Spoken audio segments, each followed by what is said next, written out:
Hey you guys, welcome back to my channel. I'm gonna try to do this while my daughter is in the background, like whining slash getting ready to go to sleep. She's cutting teeth and I gave her Tylenol, I've given her Orajel, and she's feeding right now, hooked up to her tube.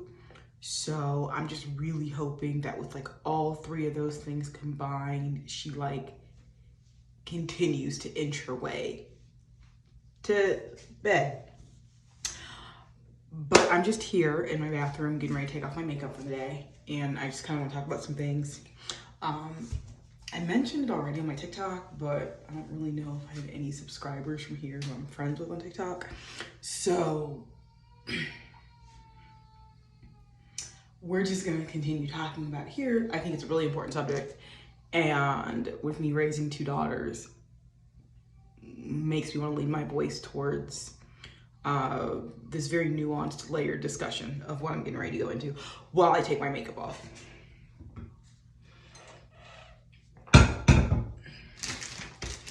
Okay, so I think everybody who like pays attention to entertainment and just like the entertainment industry, whether that be sports or music or comedians or just Hollywood in general, I think everybody's aware of the fact that DC Young Fly's partner, Miss Jackie O is what she's known by, but her actual government name is Jacqueline Smith. She passed away on, I believe it was May 31st that she passed away, and reports are coming out saying that it was due to complications of her mommy makeover that she had, or that she was getting down in Miami.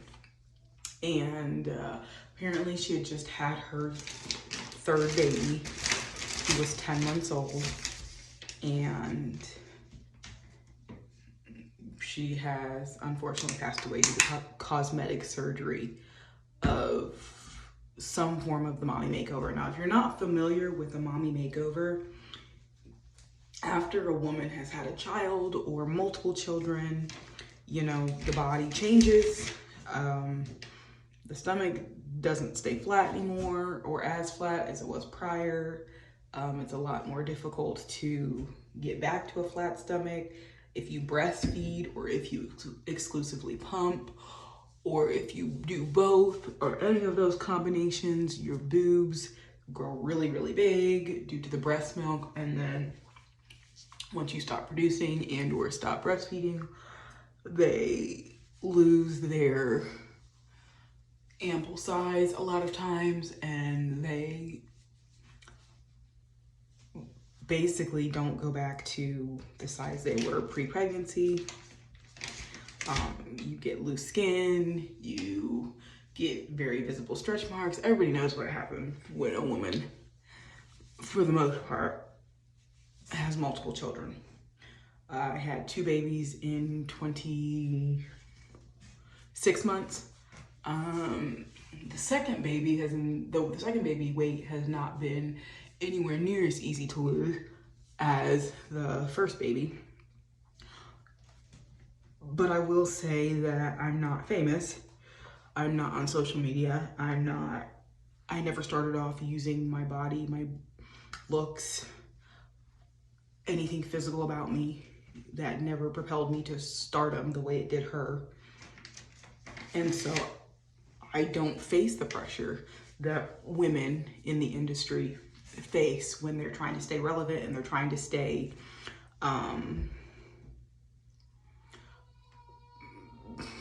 able to make money, when they're trying to keep the same fan base, when they're trying to compete with other women in their, you know, late teens, early 20s. A lot of them have not had kids, so their body is not been affected the way a woman who has had kids, their body has been affected. All of that stuff comes to play. But, you know, I wanted to be respectful of the fact that they had not laid Miss Jackie O to rest. I didn't want to say anything disrespectful, but I do believe there is a conversation to be had that is not calling her out, but it's also not excluding the fact that a lot of these people in the industry feel like the fastest way to get back to being relevant when you have kids is to do plastic surgery. And on one hand, I hear a lot of people saying, this is what happens when, you're with a man in the industry who doesn't make you feel like you are good enough with your body after you have babies. And this is what happens when the industry tells women all the time that they need to snap back right away and they need to have their body pre-pregnancy 30 days after giving birth. I hear that side of the story. But then on the other hand, it's like, these women have brains. They're not stupid. They're aware of the fact that surgery is dangerous. And, again, no disrespect to her, but I kind of wonder, as a grown woman, would she have still gone through with it, even if people had reached out to her and said, don't do it, it's dangerous? And part of me believes that it doesn't matter what you tell a grown adult. They're going to do what they want to do. It doesn't matter if you let an adult know surgery is dangerous. It doesn't matter if you let them know, there is a possible chance anytime you go under with any type of surgery, you are risking the fact that you might not wake up.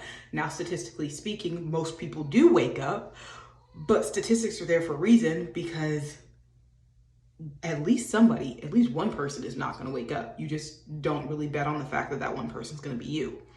But people do not wake up from surgery. Now, Miss Jackie O had obviously woken up from surgery because they had found her unresponsive in a hotel room by herself. So she had woken up from surgery. So the details have not come out yet in terms of what actually killed her, whether it was a pulmonary embolism or just lack of blood loss or a clot. Did she throw a clot and have a stroke? We don't know.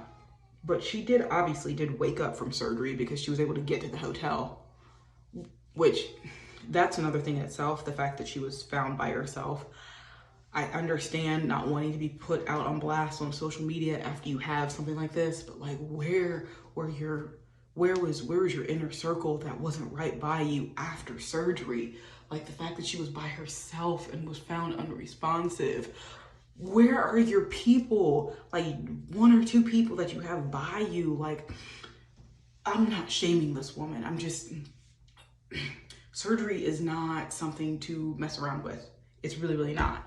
But again, as a grown woman, you could tell lots of grown women lots of things, and still most people, if they feel like, their brand is at risk, or they feel like they don't look good, or they feel like, they're in constant competition with women younger than them who have not had babies, who have not, gone through the distortion us women feel of our bodies and our minds when we give birth multiple times.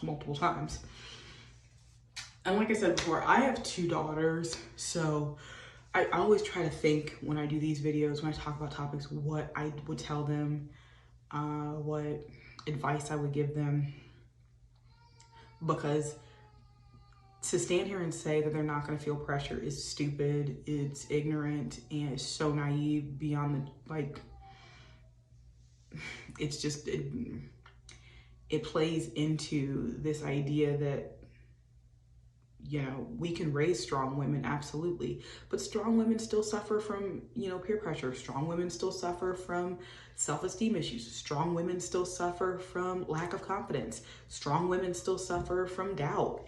Like, I would like to say that I'm going to raise strong women and I'm going to raise women who can look in the mirror and feel comfortable about themselves. But no woman, I can stand here and say I feel very comfortable about myself. But did I feel uncomfortable after I had my first baby? Absolutely. It was the first time I'd really weighed that much ever in my entire life. I don't know if I've talked about this before, but I used to be a Hooters girl back in like 2014 to 17. So, I mean, my job was predicated on how I looked, along with excellent service, but nonetheless, how I looked, how my body looked. And I took a lot of pride in that. And so I was very uncomfortable after I gave birth to my first child because I wasn't used to seeing my body on the other side. I think I'm a very strong, confident person. I'm not saying that, you know, I wasn't uncomfortable, because I absolutely was.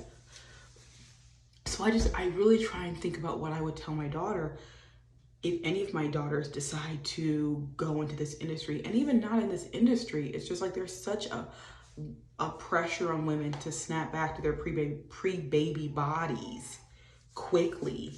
And it's just, you know, there are outliers to statistics. There are some women who it's just about genetics. You can look at their mother and they're small and they just bounce back right away. Age also has some things to do with it too. Like the older you get, the more like just because you continue having babies, you don't stop aging. You're still getting older. And I think her oldest child is 6. So you can imagine having a 6-year-old. She passed away at 32, so she was 26 when she had her first baby. And this is like really rough math. There's a big difference between having a baby at 26 and then having a baby at 32. Very big difference. It just really is. Your body changes between your 20s and your 30s. And same with me. Now I got pregnant I was 29 when I got pregnant. It was like 3 weeks after my 29th birthday. So I was basically already 30. But like I said, so I didn't really have anything to compare it to because I didn't get pregnant in my 20s. Kind of, I got pregnant at 29, but you know what I'm saying. I was closer to 30 than I was to my early 20s. And it's a very big difference-ish. Being pregnant, you know, for most people who have pregnancies early in their 20s versus when they have babies later in life as well, your body's different from your 20s to your 30s. It just is. So, but I don't like putting all of this blame, pressure. I don't like making men the scapegoat because women are well aware of what they're doing and the reasons why they're doing it. This is apart from Miss Jackie O. It has nothing to do with her, what I'm going to say. Because plastic surgery has become so mainstream now. It's not anything for me to like hop up on Facebook or hop up on any type of social media with people at my age where I live and see that somebody has gotten a boob job. I already know 3 people that are my age that have had BBLs. So like the cosmetic life, the cosmetic circle, the cosmetic I guess nips and tucks, it's not just for the Hollywood elites anymore. It's made its way down to mainstream society. And, you know,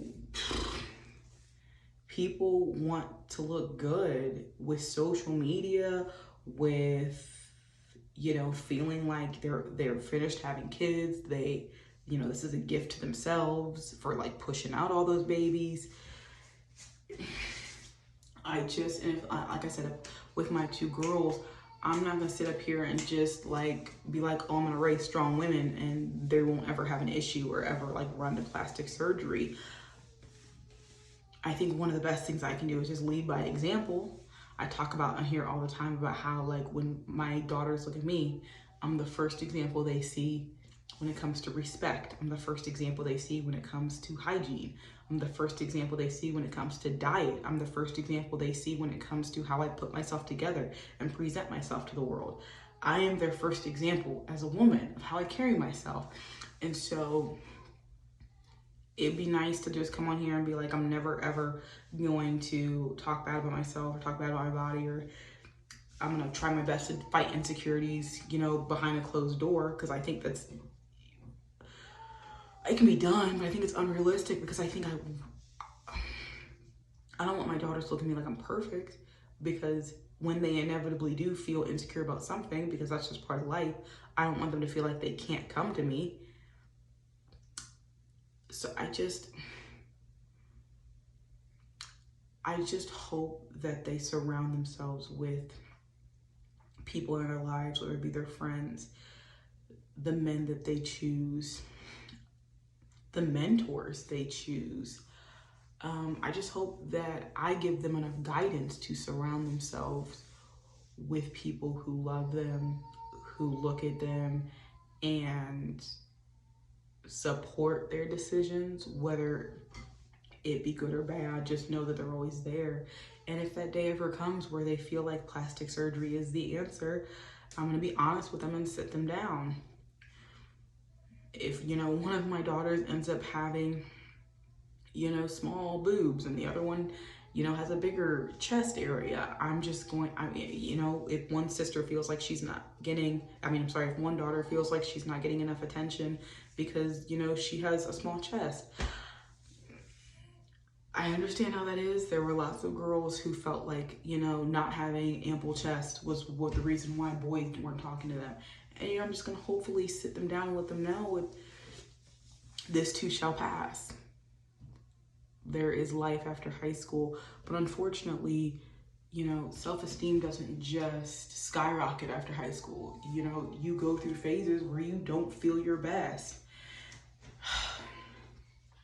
I don't have any perfect answers because I just feel like it's situational. It depends on what my daughters are going to come to me with. It depends on what their issues are going to be with. It depends on, how, if they feel like they're doing it for a boy versus for, I feel like this would help me feel better. Surgery is risky in general. In general, point blank period, it's risky.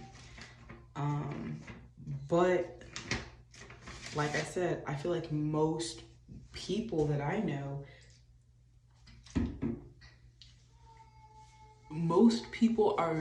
the reason why they're not getting plastic surgery is because of the cost. Unfortunately, most of the time, it has zero to do with the risk. And I think that's the part that I'm just going to stress to my daughters about, should they ever come to me with things that they feel like make them less than. I'm not going to be able to stop my 18-year-old from getting a breast augmentation if she wants one. I'm not going to be able to stop my 18-year-old from getting a nose job if she wants one. I can't do that. So I think just with raising girls, I'm just going to be proactive about it, but be honest with them and let them know it's dangerous. But if this is something they should pursue, please just pursue it for the right reasons. I'm not saying that Miss Jackie O pursued plastic surgery because of her partner. I don't know. I'm assuming the reason why she did it was because she's in the public eye, and after her third baby, she wanted a reboot of her body. And getting her ass up in the gym every day with 3 kids and planning meals for them and getting them to school, and I don't know if she was breastfeeding her son or not, I'm not sure. It takes a toll. You are last on your priority list. If you're a good mother, you really are. And it's just, when you look at yourself in the mirror and you're not happy with what you see, sometimes you're just like, damn, I don't want to have to go through, the shit of going to the gym and cutting food out of my diet and getting regular again with things I shouldn't be eating. It's a lot to have to be like, damn, when I have the money to just go down and get it corrected through surgery. So I just caution women out there. I just caution young girls out there. It's not the quick fix you think it is. I don't think this video is going to do much. I don't think, like I said, because I don't think most people, I don't think they're not getting plastic surgery because of the risk. Most people are not getting plastic surgery because of the money and can't afford it. So based on that statement alone, I would just say, I hope people take this as a cautionary tale. Those 3 babies won't, I mean, they won't see their mother until they get to heaven. You know, they'll see her in videos and stuff like that, but like, she's never gonna be able to take her pictures of her girls going to prom. You know, she's never gonna take them to go get their nails done. My daughter is screaming, crying uncontrollably. So take this as a sign of caution. And I will talk to you guys later.